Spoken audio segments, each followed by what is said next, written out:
Bismillahirrahmanirrahim. Assalamualaikum warahmatullahi wabarakatuh.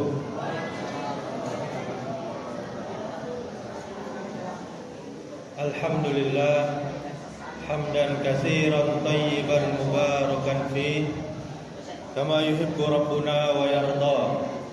Asyhadu an la ilaha illallah wahdahu la syarikalah wa asyhadu anna Muhammadan abduhu wa rasuluh, amma ba'du.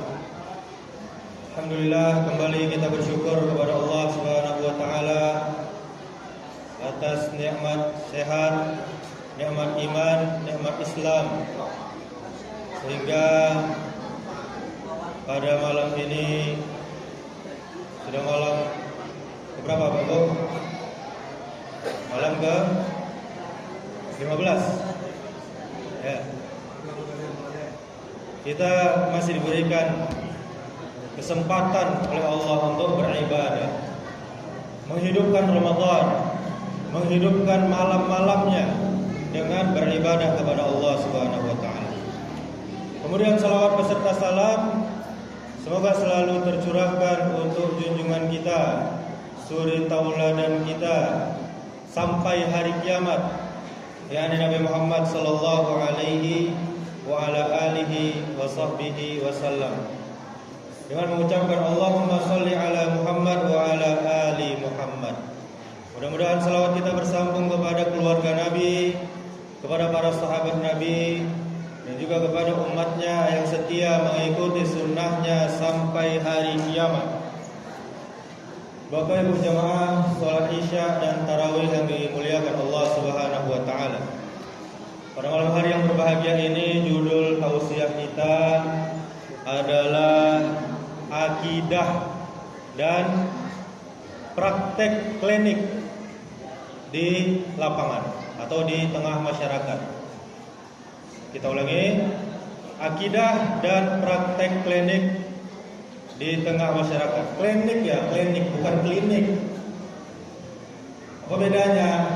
Klinik itu yang berhubungan dengan gaib-gaib, dukun-dukun. Kalau klinik, rumah sakit, dokter, dan sebagainya. Sekali lagi kita memuji Allah, segala puji bagi Allah, alhamdulillah. Rabb yang menciptakan langit, Rabb yang menciptakan bumi, yang mengatur segala urusan tanpa ada sekutu satupun. Akidah adalah fondasi utama di dalam kita beragama, Bapak Ibu. Jika akidah kita lurus, maka ibadah kita pasti akan diterima oleh Allah Subhanahu wa taala. Namun jika akidah kita rusak, yang di dalam ini akidah, keyakinan, iman kita rusak, maka amalan sebesar apapun, haji 100 kali, sedekah 1 miliar, salat 100 rakaat, bisa gugur di hadapan Allah. Tidak ada nilainya sama sekali. Di lapangan, di tengah-tengah masyarakat, masih banyak kita temui praktek-praktek klinik yang dianggap biasa saja, dianggap bukan dosa, bahkan dibungkus dengan istilah ikhtiar atau usaha yang maksimal katanya. Dibungkus dengan kata tradisi atau warisan leluhur. Padahal Bapak Ibu jamaah yang dimuliakan Allah Subhanahu wa taala, tidak semua yang kita sebut tradisi itu dibenarkan oleh agama kita. Tidak semuanya dibenarkan oleh syariat Islam. Bentuk-bentuk praktek klinik yang sering terjadi di antaranya, yang pertama adalah meminta jimat untuk keselamatan, kekebalan, biar kuat dirinya, pagar diri kecilnya, atau kelancaran usaha. Coba pakai logika Bapak Ibu. Untuk kekebalan kecilnya. Kalau kita kebal, tentu kita tidak akan dijajah selama 300 tahun lebih. Kalau mengadu ilmu kok, jadi semuanya tipu daya setan. Kemudian percaya hari baik, hari sial berdasarkan hitungan-hitungan tertentu. Kemudian datang ke dukun bukan untuk urut ya, untuk urut boleh, untuk pijat boleh, tapi untuk urusan jodoh, menanya jodoh, menanya masalah jabatan, penglaris usaha, atau untuk penyakit, atau tadi jabatan, calon pejabat yang ingin menang di pemilu. Kemudian menyimpan benda tertentu agar apa? Agar rumahnya tidak diganggu oleh makhluk-makhluk halus, setan, kubilih dan lain sebagainya. Kemudian ritual sesajen, magiah apalah sesembah-sembahan untuk katanya makhluk halus lagi. Kemudian pawang hujan. Kalau memang ada pawang hujan Bapak Ibu, lah benar lo tuh kita patang ndak kane galodo doh. Itu kane jono banjir hujan tiap hari. Jadi jangan percaya jo itu sadoe. Kemudian meminta bantuan makhluk gaib selain Allah Subhanahu wa taala. Semua ini sering dianggap tidak apa-apa, sering dianggap biasa-biasa saja. Katanya kan lagi sholatnya, kan tetap sholatnya. Namun yang perlu kita perhatikan Bapak Ibu, semua perbuatan-perbuatan yang kita sebutkan tadi namanya syirik. Bukan syirik mana jual denda, bukan. Itu iri namanya. Syirik itu adalah menyekutukan Allah Subhanahu wa taala. Dan syirik ini tidak akan gugur dosanya hanya dengan sholat. Hakikat bahaya klinik, yakni yang pertama adalah praktek klinik bisa merusak akidah kita tadi, merusak tauhid kita kepada Allah Subhanahu wa taala. Karena apa? Kita menggantungkan hati kita kepada selain Allah, pada jimat tadi.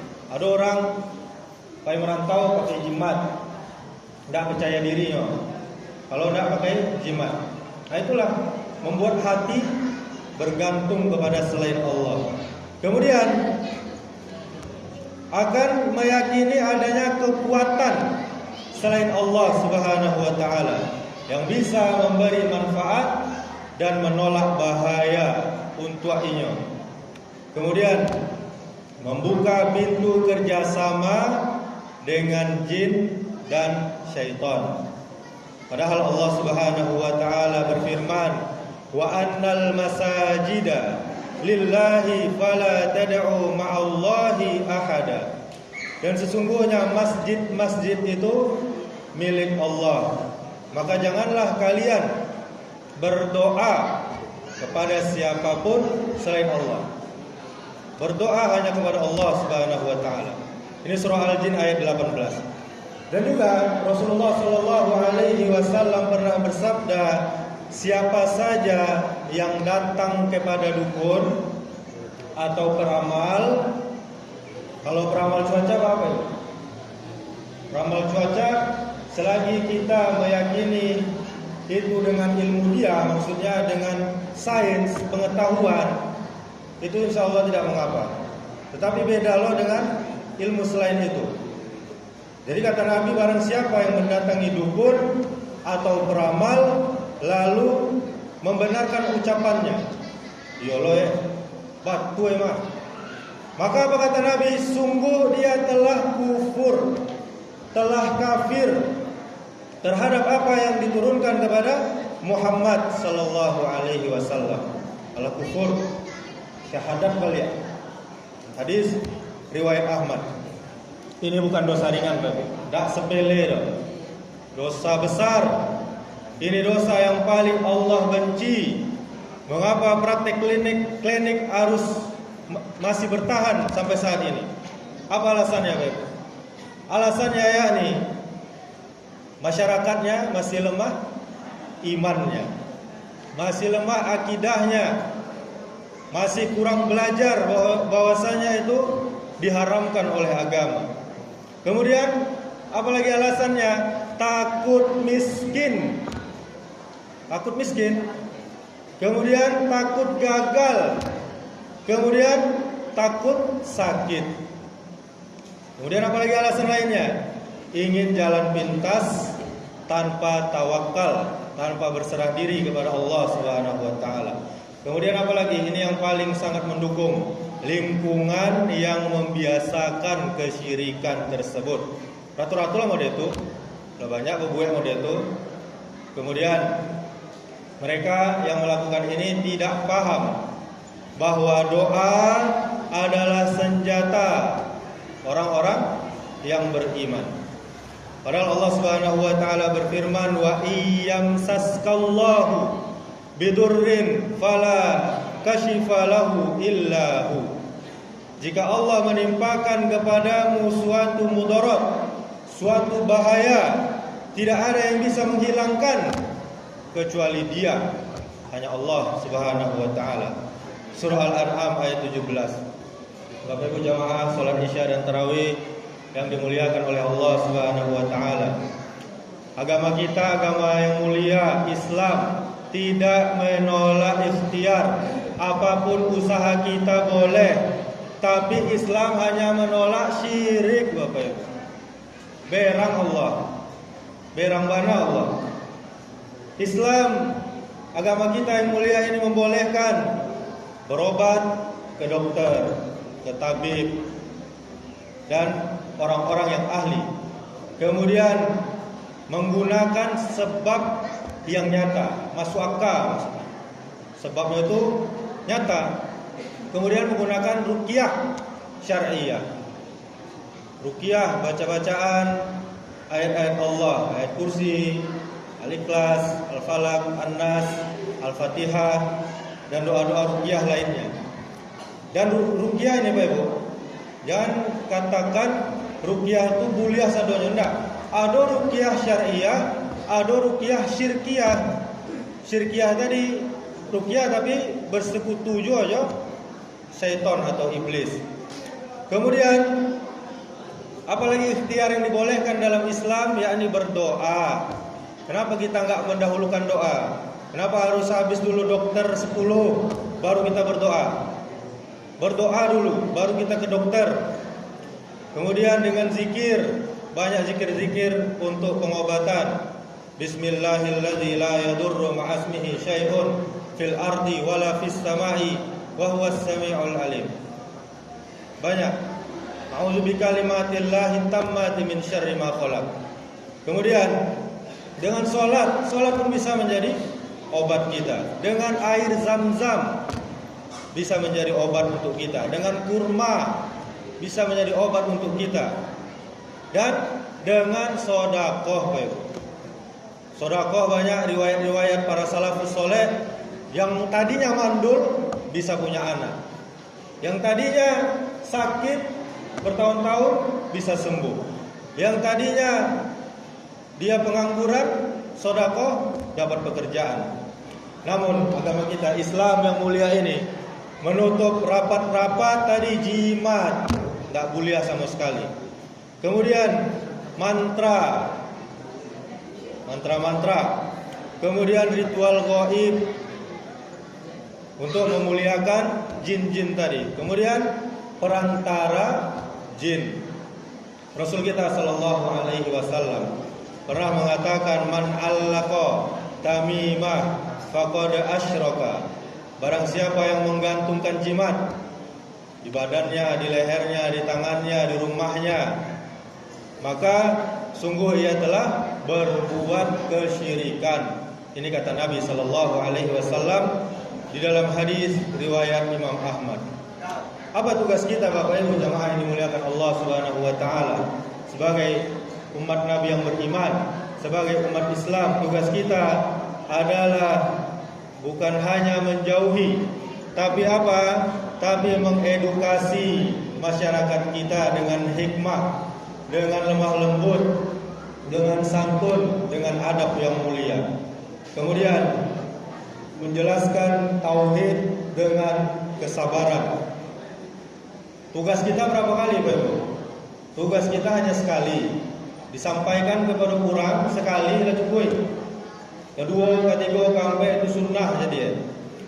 Kemudian mengajak kembali masyarakat kita kepada Al-Quran dan sunnah Nabi Sallallahu Alaihi Wasallam. Kemudian jangan kita meremehkan dosa-dosa kesyirikan, karena syirik menghapuskan amal ibadah kita bila kita tidak bertaubat.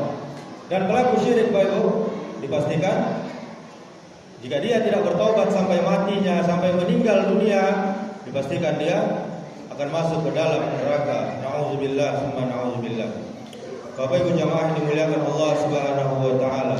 Seringkali manusia terjatuh ke dalam klinik tadi, bukan karena ingin menyekutukan Allah.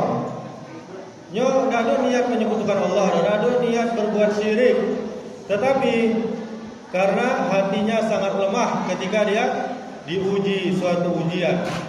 Ketika ekonominya sulit, kemiskinan melanda, penyakit tak kunjung juga sembuh, lebih barayam ibadah untuk penyakitnya. Tidak juga. Itu juga menunjukkan bukan suatu kebenaran. Kemudian rumah tangganya goyah gara-gara perbuatan seperti ini. Ada juga ya Bapak Ibu praktek klinik untuk memisahkan suami dan istri. Dan inilah tugas mulia para setan, para iblis. Para setan, para iblis, dia akan mendapatkan mahkota kemuliaan dari rajanya di tengah laut sana jika dia berhasil memisahkan, menceraikan pasangan suami istri. Kemudian ketika usaha mulai goyah, apalagi bangkrut, pasti iman sedang diuji. Kemudian setan datang bukan memaksa, tidak ada setan memaksa dong. Tapi setan membisikkan, pailah ke dukun situ, pailah ke situ, ke dukun situ, minta ube dan lain sebagainya. Padahal jalan pintas itu mengarah tadi kepada kesyirikan. Ingatlah Bapak Ibu jamaah yang dimuliakan Allah Subhanahu wa taala, tidak ada satu musibah pun terjadi tanpa izin Allah Subhanahu wa taala, dan tidak ada satu pun keselamatan kecuali hanya dari Allah Subhanahu wa taala. Jin, dukun, jimat, ritual hanyalah hal-hal yang lemah, makhluk yang lemah yang tidak mampu menolong dirinya sendiri, apalagi menolong kita para manusia. Bapak Ibu jamaah yang dimuliakan Allah Subhanahu wa taala, jangan kita korbankan akidah kita, tauhid kita yang lurus ini demi rasa aman yang semu, demi dunia, demi permainan yang menipu semuanya. Jangan kita tukar ridha Allah, cinta Allah Subhanahu wa taala dengan janji-janji syaitan yang menipu, janji-janji syaitan yang palsu. Jika Bapak Ibu jamaah yang dimuliakan Allah Subhanahu wa taala, kita diuji, kita kuatkan lagi salat kita, selalu berjamaah di masjid, kita perbanyak doa kepada Allah Subhanahu wa taala, kita hidupkan zikir, istighfar, memuji Allah, bertakbir, bertahlil, dan banyak zikir-zikir lainnya. Dan kita ikhlaskan tawakal kita kepada Allah Subhanahu wa taala. Karena Allah tidak pernah mengecewakan hamba-hambanya, Allah tidak pernah mengecewakan kita Bapak Ibu yang bersandar penuh kepada Allah Subhanahu wa taala semata. Mari kita tutup majelis ini dengan tekad untuk membersihkan rumah kita dari jimat-jimat, dengan tekad membersihkan lisan kita dari mantra-mantra para dukun dan setan, membersihkan hati kita dari ketergantungan kepada selain Allah Subhanahu wa taala. Lebih baik kita hidup sederhana tapi bertauhid kepada Allah Subhanahu wa taala daripada kita hidup kaya raya, terlihat aman, tapi akidah kita hancur. Semuanya mengabdikan diri kepada setan, makhluk yang